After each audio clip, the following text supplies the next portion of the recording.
be the environment or the culture of an organization which has launched the product for a different use several years ago and has kept, while the product has failed, has kept the idea incubating inside the organization for other application and comes back almost 30 to 40 years later with another new application for that same product. And that kind of speaks volumes for why 3M has always been at the cutting edge of innovation, and organizations that are indeed innovative in their culture don't actually get bogged down with failure. So they see it as maybe some miscalculations which they'd like to go back to the drawing board to analyze, but they don't throw away the baby with the bathwater, because this is a very fascinating example of a product that failed in the market, has caused huge losses for the organization, but the organization had the gumption to bring it right back in another form for a different application that actually worked and was a huge success. This is I'm telling you about some of the ideas where failure and having a mistake-tolerant culture has actually worked for organizations. This is actually the CEO of Lockheed Martin. He has a practice, and he used to have a practice which was very popular and got emulated by many other CEOs across organizations. What he would do is he would gather groups of people across the shop floor, across different functions from time to time. He would go right where they were working, he would get them into a huddle and talk to them, and he'd actually talk to them about his own reflections on some of the decisions that he's made in the last couple of months, which he believes could have been thought through differently, or he could have connected the dots up differently, and had the gumption to be able to talk to groups of people about stuff that he thought were his own failures. Now, we have such a compelling need to appear right, especially for people we are leading, and to appear that we are essentially doing great stuff and everything we do is right, which is not true in any case. So here was actually a CEO who would actually go out, get groups of people and talk about his own failure stories. Now, there was a reason for why he was doing this, is because he was creating a culture where people would have the comfort to be able to talk about their own failures or something that they'd done wrong, which they could revisit now and set right. So you see, it needs to be led by people who are more innovative, more emancipated leaders, and you're all new age people who are going to be joining organizations.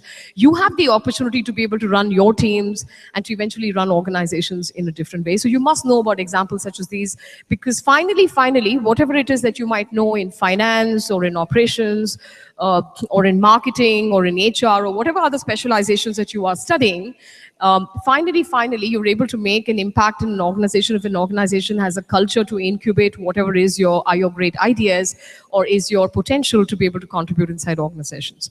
So, here are some examples of CEOs who actually went out of their way to create a mistake-tolerant culture where people felt more comfortable to talk about failure.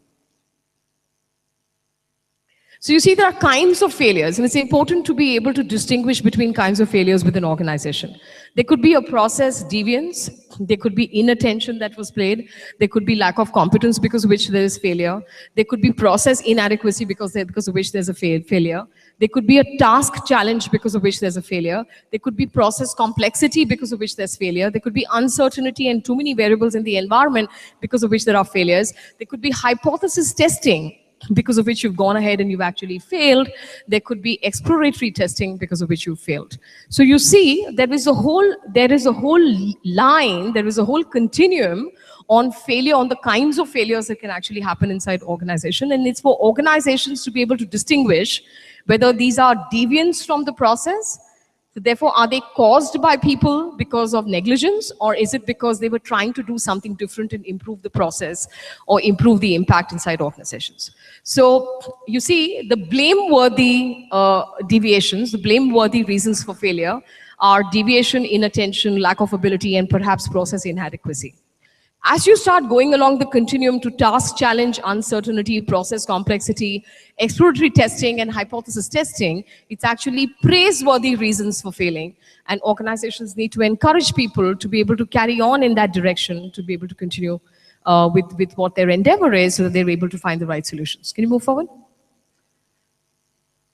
So, effectively speaking, what is important is for organizations to be able to create a culture of psychological safety. And I want you to take that away as a vocabulary from my session, which is psychological safety. Do people feel safe to speak up and talk about mistakes that they've made? Do people feel safe to say that something is amiss and it might cause greater damage to the organization? Think about the power of psychological safety, particularly in the medical profession or in the aviation industry. I mean, if there's something wrong with your aircraft, surely you'd want someone to tell somebody in that environment that they have possibly not tested something, or some part of the engine or mechanism is not working. In the same vein, if you look at the hospitals or the medical profession, surely if you're on the operation theater, or somebody you love is on the operating table, you'd like people who are surrounding those people to know if they're doing something wrong, or to admit to it, or something that is likely to impact the patient adversely and can make the difference between life and death, that they have the safety to speak up, to talk about mistakes that they might have made, or mistakes that are likely to get made.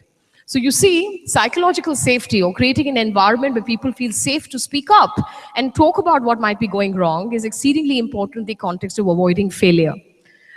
So when you step into organizations, you might well say, well, other people in the organization need to create the psychological safety for me. The big question for me is that when you get into leadership positions, are you creating psychological safety for people who are working around you, so that they're able to speak up? And particularly if you end up working for industries that where there's a question of life and death in terms of being able to experience the safety to speak up when something's going wrong.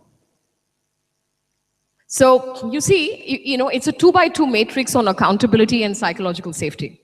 So if your psychological safety is very high, and I think this comes from the fact that a lot of you may be thinking that if we start giving people too much of psychological safety on failure, everybody will feel comfortable to start failing. So obviously we don't want that inside organizations. We want accountability for performance. So when when the psychological safety is high, but accountability is low, then essentially it creates too much of a comfort zone for people. If the psychological safety is low and accountability is also low, it creates a huge amount of apathy inside organizations that people don't really care. When the accountability is high and psychological safety is low, you get a high level of anxiety inside organizations. And unfortunately, most organizations operate in this anxiety zone. And if you have high level of psychological safety and high level of accountability, then you're in the learning zone, which means you feel safe to be able to own up to what it is that might have gone wrong, and there is an opportunity to be able to shift the lens and to be able to create a new worldview for people. This process of shifting the lens and creating a new worldview for people is called learning. Move forward. Right, so obviously failure and uncertainty, the level of failure will rise with uncertainty. So organizations must be cognizant of that. If there's more uncertainty, more likelihood of failure logically, and therefore there must be mechanisms to work around it. Move forward. So what can leaders do? Frame the work accurately, acknowledge limits of the job, figure out which one is blameworthy and which one is praiseworthy failure, listen more intently, and encourage dissent among people so that you're able to look at alternate perspective. There's a lady called Francesca Gina, and you can look up her work as well. She's also a professor at Harvard Business School, and she also incubates research in other companies. She went to understand failure in decision making, and she spoke to 100 CEOs in the United States. When she spoke to me about her research, I said, if you tried doing this in India, I'd be surprised if you find even one CEO who's ready to talk to you about his failure in decision making. And that's the kind of culture we have in India, where nobody speaks up when they do something wrong. So she had the ability to talk to 100 CEOs in the United States where the decision making had gone amiss. And here's what she found. She found that there were 2 or 3 common reasons for why leaders make the wrong decisions. And I thought this is very interesting because, all of us want to know, when do decision makings normally go wrong? If there is any trend that is emerging from there. So when do leaders make the wrong decisions? When do they make decisions that go awfully wrong in the context of the organization? There seem to be 2 or 3 preconditions to that. One is that most leaders who made the wrong decision or made decisions that did not work out for organizations admitted that when they made that decision, they did have access to data or information or analytics that were contrary to the decision that they'd made, which means if they had referred to or used that information meaningfully, just give me 5 minutes, I'll close this. So if then they were aware of when they made the decision, they had access to information that they could have actually used to not make the decision that they were making, but they preferred not using that data. So that data was available to them, but they didn't use it, which is such a telling commentary on all the analytics and dashboards and reports and MIS and whatever it is that organizations are twisting themselves up to create, because it looks like that the topmost people who make the most important decisions don't refer to that information when they're actually making the decision. So that was one. Two is the other problem, and you see it very, very apparently in India, particularly in India, but they seem to have had it in pockets across in the United States as well, is that all of us have a human tendency to surround ourselves with people who are like us and who like us. So all of us have a tendency to surround ourselves with people who are like us and who like us. And that can be the beginning of the end in organizations. And I can tell you that, because you're only hearing your own voice.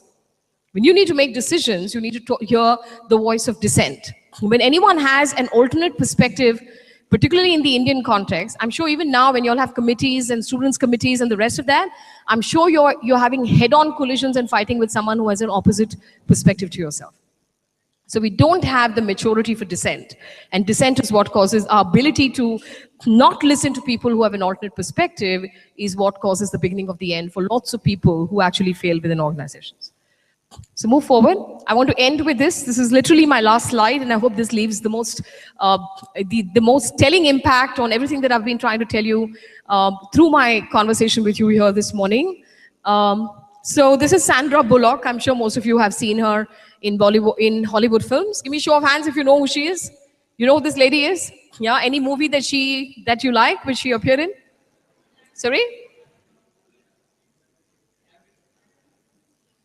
Can't hear you. What are you saying? Oh, okay, Gravity. Okay, right, great. Yeah, she did a great job in Gravity, which was essentially a very a more latest film that you would have seen her in, but she's come in many, many other films in the past. So this is 2009, all right? And you possibly all know that she won the Oscar for a film called The Blind Side. How many here seen The Blind Side? Give me a show of hands if you've seen Blind Side. If you haven't, then one of the things that you do with your friend called the laptop is please watch this film, okay? It's easily one of the better films on diversity and inclusion. So I'd really, really strongly advise, if you haven't seen The Blind Side, please see it. It will get us to question a lot of our assumptions about class consciousness, on being able to discard people who are poorer and imagine that they are less talented.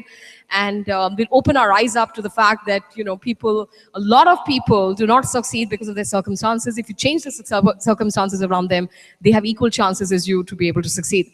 So The Blind Side, if you haven't seen it, please see this film. She won the Oscar, and I must tell you, she had tough competition in 2009 when she won the Oscar. She had Meryl Streep and the usual suspects who were up against her, but she actually won the Oscar. There is also a very naughty set of awards that they give out in the United States for the worst film of the year, right? So effectively, they make fun of the worst director, the worst producer, the worst actor, the worst actress, and they give out awards even to them. So they do like a mock of the Oscars, and they give out awards to people who are the worst. And I think this is fantastic, because someone told me that Coca-Cola, as an organization, also gives out awards for the best failures during the year. So they have 3 top failure, so the leaders who failed the most during the year, and they have failure awards, 3 failure awards every year, which I think is fantastic. It's fantastic, and takes a lot of spunk, a lot of courage to go up there and pick up an award to say that my failure was the biggest failure inside the organization, but we learned from it. And that's why the organization acknowledges them with a story to talk about how they did something that has actually failed. Now I'm coming back to the Razzies, okay? So the winner of the Razzies in 2009 was also Sandra Bullock, and she won it for a terrible film called All About Steve. Yeah, so there it is, okay? Sandra Bullock winning the Oscar for The Blind Side, and Sandra Bullock winning the Razzies for All About Steve in the same year, at the pinnacle of success and the pinnacle of failure. So you know now that failure is nothing but an opportunity to be able to reflect, to be able to revisit, to restart, to laugh. So fail early, fail often, fail forward. It's great to fail, not with the intention to fail or because of your own negligence or because of lack of competence or because of lack of ability, but simply because failure that comes through experimentation, failure that comes because you tried something new, failure because you tried managing a very difficult set of circumstances, always leads to a new lens, always leads to a different worldview. And if that is shared, if that is celebrated, then you can actually spread that learning among more people than yourself. So failure can actually take you to the next you. And failure, the same person can desperately fail and the same person can desperately succeed, all in the same year. So I wish you all the best and many, many failures to learn from and great successes to celebrate. All the best. Thank you.